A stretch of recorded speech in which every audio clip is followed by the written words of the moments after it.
It was a quiet Friday afternoon at the university auditorium. The usual hum of student chatter and the rustle of papers filled the air as the university's academic activities slowed down. In a quiet corner of the large hall, Eli, a 25-year-old Filipino driver, moved briskly between the rows of chairs. His uniform, a simple black shirt and trousers, was nothing special, just a part of his role at the university. To most students and faculty, he was just another face in the crowd, performing his duties quietly, without attracting much attention. What most people didn't know about Eli was that he harbored a secret passion.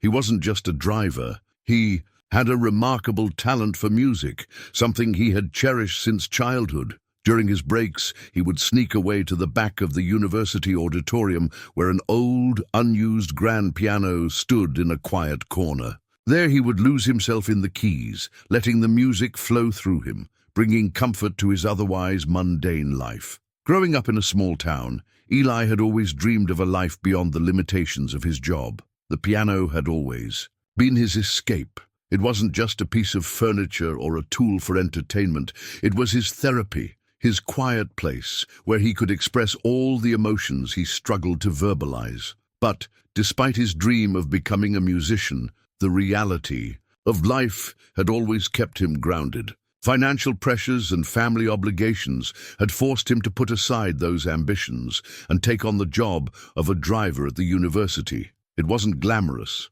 but it paid the bills. That afternoon, Eli was just finishing his shift when the sound of a door creaking open echoed through the auditorium. Professor Harrington, a well-known faculty member at the university, walked in. The tall, imposing figure was instantly recognizable. He had a reputation for being rude, arrogant, and overbearing. His presence commanded the room, and even the most confident students tended to shrink in his company. With his perfectly pressed suit and sharp, disdainful gaze, Professor Harrington was the epitome of privilege and power at the university. He was known for using his position to belittle others, and for enjoying the discomfort of those he considered beneath him. It wasn't uncommon for him to make sharp, cutting remarks or force someone into embarrassing situations just for his amusement. As he walked into the auditorium, his eyes scanned the room lazily. His gaze stopped momentarily on Eli, who was quickly adjusting the piano bench, ready to take a short break before continuing his duties. Professor Harrington's eyes gleamed with an almost predatory amusement as he took in the sight of Eli. He had already decided that he would have some fun at the driver's expense. Eli, after all, seemed like an easy target, quiet, humble, and probably no match for his sharp wit. Without much hesitation, Professor Harrington approached Eli and made a comment loud enough for the entire room to hear. "What's this?" he sneered, motioning to the piano. "A driver who plays the piano. How fascinating. I suppose you think you're some kind of hidden talent." The comment caught Eli off guard. He wasn't used to being the center of attention, especially not in such a mocking context. But he didn't respond immediately. Instead, he kept his head down, focusing on the piano. But Professor Harrington wasn't done yet. He was determined to turn Eli's supposed secret talent into a spectacle. With a smirk, he raised his voice, even louder, addressing the entire room. "Well, since you're so talented, how about you prove it?" he asked. "Show us what you've got. Play something, driver." A hush fell over the room. The few students and staff members who had been sitting in the auditorium turned to look, curious about what was unfolding. Some were already exchanging knowing glances, anticipating the spectacle they were about to witness. Eli, frozen in place, felt the weight of the challenge hanging in the air. His heart raced, his fingers trembling slightly as they hovered near the piano keys. He didn't want to play. Not here, not in front of these people. But Professor Harrington wasn't the type to let things go easily. "Come on, don't be shy," he goaded, sitting back in his chair with a smug expression. "Surely someone like you is capable of more than just driving a car, right?" The atmosphere in the room was tense. Eli could feel the mockery creeping up his spine, but there was also something inside him pushing him to rise above it, despite the weight of the humiliation, despite the fear clawing. At him, he knew one thing. This was his moment. If he didn't step up now, he'd be trapped in this identity forever. With a deep breath, Eli slowly made his way to the piano, his legs feeling heavier with each step. The audience watched in silence, waiting for him to fail. The grand piano gleamed under the soft lighting, its polished keys reflecting the light. Eli sat down, the cool ivory under his fingertips, both a comfort and a challenge. This wasn't the way he had imagined his talent being revealed, but here he was, and with that he began to play. Professor Harrington stood at the edge of the auditorium, his eyes narrowing as he watched Eli approach the piano. The driver's hesitance was clear, and the professor's cruel instincts took over. He could see the opportunity to mock Eli, to put him in a position where he would have to fail publicly. This wasn't just about showing off his own power, it was about diminishing someone else to make himself feel superior. Well, Professor Harrington began, his voice dripping with condescension. "Look at you, a driver with a hidden talent, huh?" He paused for effect, his eyes gleaming. "Tell me, Eli, what exactly are you good at? Driving a car, I assume. But I doubt you can do anything else, like play the piano, for example." A few students sitting nearby chuckled at the professor's sarcastic tone. Eli, caught off guard, froze momentarily. The comments were cutting, and the weight of them felt like an anchor pulling him down. He had no desire to be the center of attention. No one in this room, especially not Professor Harrington, knew the real Eli, the passionate self-taught pianist who had spent years refining his craft, despite the obstacles life had thrown his way. But Professor Harrington wasn't interested in letting Eli escape. With a smirk, he raised his voice, loud enough for everyone to hear, ensuring that Eli couldn't back out now. "Go on," he jeered. "Show us what you've got. You say you're a pianist? Let's see it. Surely someone like you can play more than just a few notes." The entire auditorium seemed to hold its breath, waiting for Eli to either step up or shrink. Away in defeat, Eli felt the eyes of the room on him, their unspoken judgment weighing heavy on his shoulders. His hands clenched slightly at his sides, and his heart began to race. The idea of playing for this mocking crowd, especially at the bidding of someone like Professor Harrington, made his stomach churn. The professor's words had stung more than he cared to admit. How could someone like him, someone who was never meant to be anything more than a driver, be taken seriously in front of these people? For a moment, Eli thought of walking away, of turning his back on the challenge and leaving the room with whatever pride he had left. But as he glanced around, he saw the look on Professor Harrington's face, a mix of disdain and curiosity, waiting for Eli to fail. The smirk on the professor's lips told Eli everything he needed to know. This was no longer just a challenge, it was a trap meant to humiliate him. Despite the fear that gripped his chest, Eli knew he couldn't back down. His pride, his love for music, and the voice inside him that had been silenced for too long pushed him to act. Slowly, he stood up from his seat and walked toward the grand piano, his legs feeling heavy with each step. His fingers trembled as he approached the keys. For a brief moment he hesitated. The room seemed to grow quiet, the only sound being his footsteps and the faint whispers of students in the background. Professor Harrington leaned back in his chair, watching with an air of superiority. He was sure that Eli would embarrass himself, proving once again how out of place someone like him was in the world of academia. Eli sat down at the piano, the smooth surface of the keys beneath his fingertips feeling both foreign and comforting. His nerves were on edge, but the weight of the moment seemed to calm him. The silence around him was deafening, but he didn't let it distract him. For once, he wasn't just a driver. He was about to be something more, something no one expected. With a deep breath, Eli placed his hands on the piano keys, his fingers slightly shaking as he pressed down on the first note. The sound rang out, clear and pure, cutting through the tension in the room. For a brief second, he faltered, but then he played again, this time with more confidence. Each note was a declaration, a small act of defiance. The music had begun.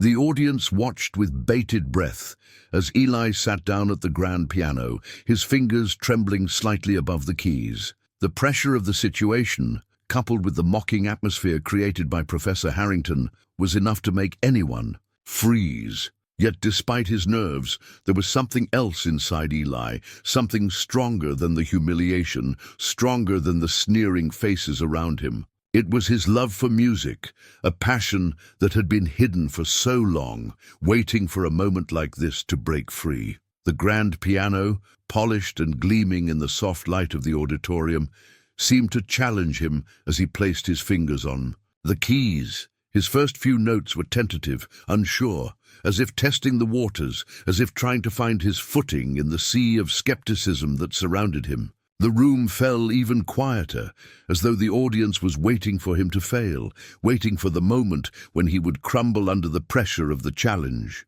For a brief second, Eli questioned himself. Could he really do this? Could he, a simple driver, show them his true talent in front of such a crowd? But then something shifted. The nervousness in his hands began to fade as the familiar rhythm of the music started to settle in. With each passing note, his confidence grew, and the tension in the room began to change. The hesitant chords he had played at the start became more deliberate, more powerful, as if the music was rising from deep within him. The melody began to flow with grace and emotion, each note carrying the weight of his past struggles, his dreams, and his quiet defiance.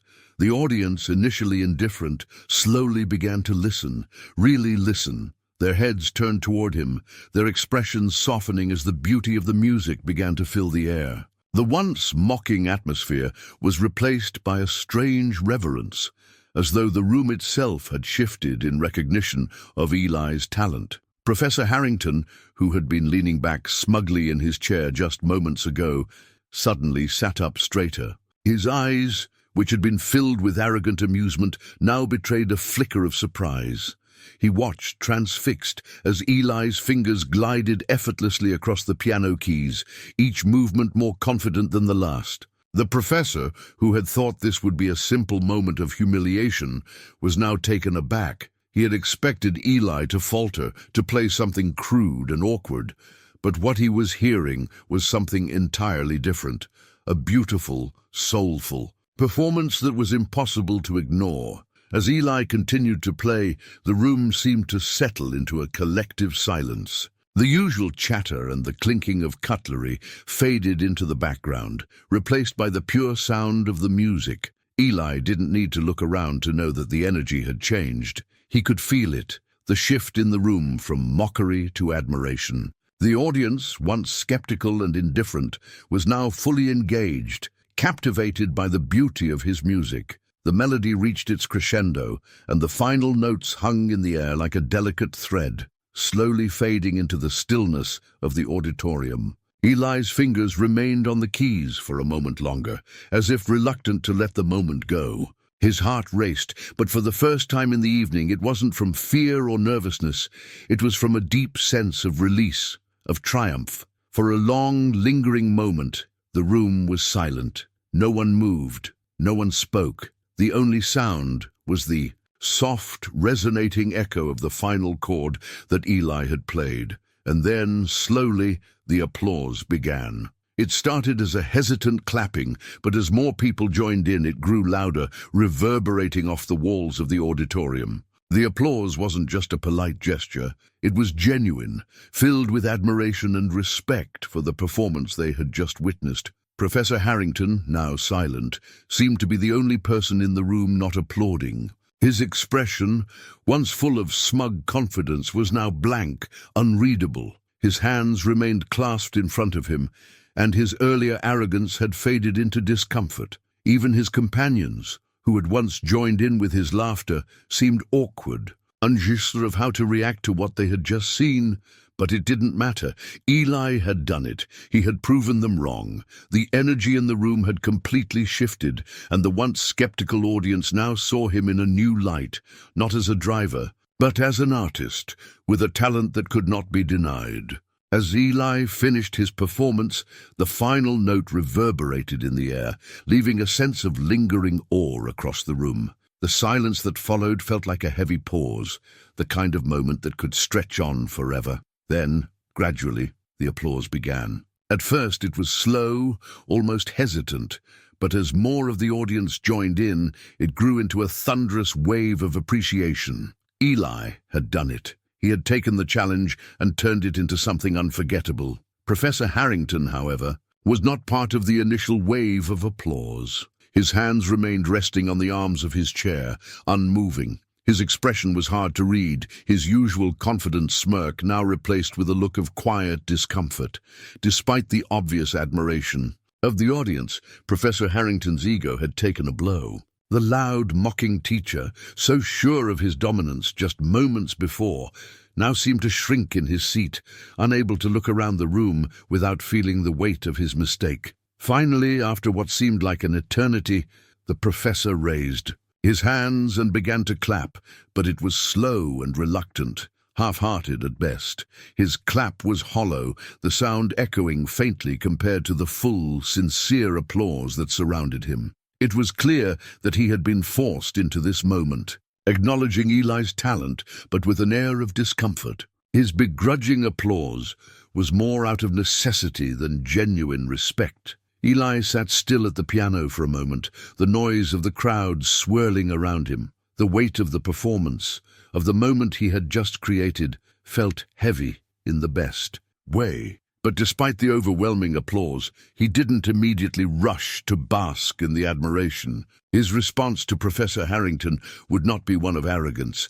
It would be calm, measured, and firm. Rising from the piano bench, Eli turned toward the professor. His face was a picture of quiet dignity, his eyes steady and calm. As the applause began to fade, he addressed Professor Harrington, who was still sitting with an awkward expression on his face. "Thank you for the challenge, Professor," Eli said, his voice steady and free from bitterness. There was no smugness in his words, no arrogance, but his tone conveyed something deeper, an unshakable certainty in his own worth. "But my talent is mine. It doesn't require your approval or anyone else's." The words hung in the air for a moment, the meaning clear. Eli wasn't seeking validation from Professor Harrington or anyone else in that room. He had proven himself through his music, not through words, and that was all that mattered. The audience, now fully on Eli's side, watched with admiration. There was a subtle shift in the room. The once dismissive energy had completely dissipated, replaced with a newfound respect for Eli. The students, who had initially exchanged skeptical glances, now looked at him with admiration. A few of them even offered quiet nods of approval, acknowledging not only his musical talent, but the grace with which he had handled the situation. Professor Harrington, on the other hand, seemed unsure of how to respond. His earlier confidence was gone, replaced with a rare vulnerability. The professor's mouth opened slightly, as though to say something, but he closed it again, clearly struggling to find the right words. Eli's calm response had taken the wind out of his sails, leaving him unable to regain his usual bravado. With a deep breath, Professor Harrington finally managed to speak. "Well, that was unexpected," he muttered, his voice louder than necessary. The words came out awkwardly, as though he was trying to save face after his earlier mockery. "I suppose talent really does come from the most surprising places." His attempt to salvage the moment fell flat. The comment was weak, and everyone in the room knew it. It was a half-hearted attempt to recover from his earlier arrogance, but it lacked the sincerity to make an impact. The audience, having witnessed Eli's performance, saw right through it. Eli, however, wasn't concerned with Professor Harrington's words. He didn't need an apology or a compliment from him. He had already shown his worth. "Thank you," Eli replied simply, his voice calm, but firm. But it was never about proving anything to you. There was no edge to his words, no spite. It wasn't a challenge or a rebuke. It was a quiet statement of fact. He wasn't there to compete with anyone. His music, his talent spoke for itself. He had no interest in playing the professor's game. With that, Eli turned away from the professor and walked towards the piano, the applause of the crowd still echoing in his ears. He didn't need to bask in their praise. His posture, his stride, said it all. Eli had reclaimed his dignity, and he had done it through the sheer power of his craft. As the applause gradually faded, and the atmosphere in the university auditorium began to return to its usual hum, Eli stood tall, his chest swelling with a quiet but undeniable pride. For the first time in a long while, he felt seen, not just as a driver, but as someone with a true talent, a talent that demanded recognition. His hands, still warm from the piano keys, were no longer trembling. The nerves that had once held him back had melted away in the face of his own strength. The performance, though born of humiliation, had turned into his triumph. He had proven, not only to Professor Harrington and the audience, but also to himself, that his worth was not defined by the job he held or the way others saw him. As he walked back to the rear of the auditorium to resume his duties, something in his posture had shifted. He was no longer the quiet figure in the background, walking with his head down and carrying the weight of unspoken dreams. Instead, Eli moved with purpose and confidence. The quiet dignity with which he had handled the situation spoke volumes. And as he passed by his colleagues and other students, he noticed the subtle change in their expressions. They didn't see him as a simple driver anymore. They saw him as someone with depth, someone with talent, and most importantly, someone who had just demonstrated immense strength of character. Even Professor Harrington, who had once worn his arrogance like a badge of honor, now seemed different. The professor's usual air of dominance had slipped away, replaced by a faint discomfort. He no longer looked like the confident figure he once was. Instead, there was an awkwardness in his movements, a hesitance in his words. His earlier mockery of Eli had been exposed for what it was, nothing more than a shallow attempt to assert superiority over someone he had wrongly underestimated. The professor's bravado was gone, and in its place was an unfamiliar sense of invulnerability, a reminder of how quickly the tables can turn. As the evening wound down and Eli completed his duties, he left the university auditorium feeling something he hadn't felt in a long time: hope. His dreams, once distant and clouded by uncertainty, now felt much closer. That night, as he walked out into the cool air, he reflected on what had just transpired. He had faced ridicule and mockery, but he had also faced it head-on and turned it into something beautiful. Music was more than just a dream for him. It was his lifeline, his way of connecting to something deeper within himself. The following day, as Eli was settling into his routine, his phone rang unexpectedly. He glanced at the caller ID, an unknown number. He hesitated for a moment before answering. "Hello, is this Eli?"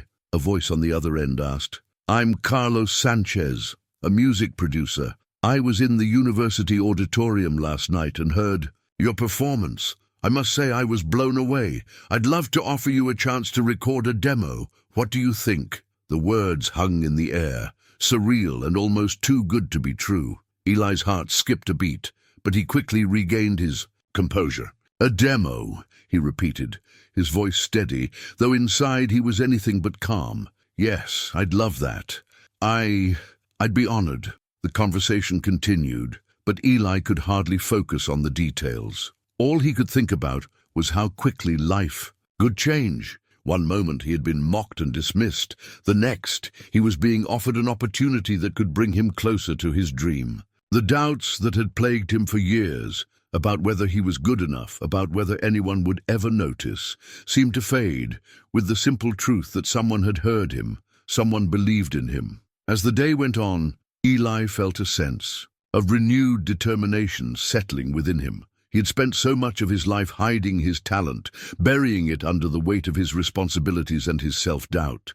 But now everything had changed. His talent was real, and it was worth pursuing. No matter the challenges or the obstacles that might come his way, no one, not even Professor Harrington, could take that from him. The phone call from Carlos Sanchez wasn't just an opportunity, it was a turning point. Eli knew that this was just the beginning. He wasn't just a driver anymore. He was a musician, And for the first time, he believed in himself enough to follow that path. As the days passed after that life-changing performance in the university auditorium, Eli returned to his job as a driver, but something within him had shifted. He moved through his daily tasks with a new sense of purpose, no longer feeling invisible. In the background, the people around him, students, faculty, and even some of the other drivers, seemed to see him differently now. They recognized that there was more to Eli than what they had originally perceived. He didn't need to prove anything to anyone. He had already done that in the most profound way possible, through his music. It wasn't about what others thought of him or how they chose to define him. Eli had learned to define himself by his own standards, his own passion. Music was no longer something he hid away in the corners of his life.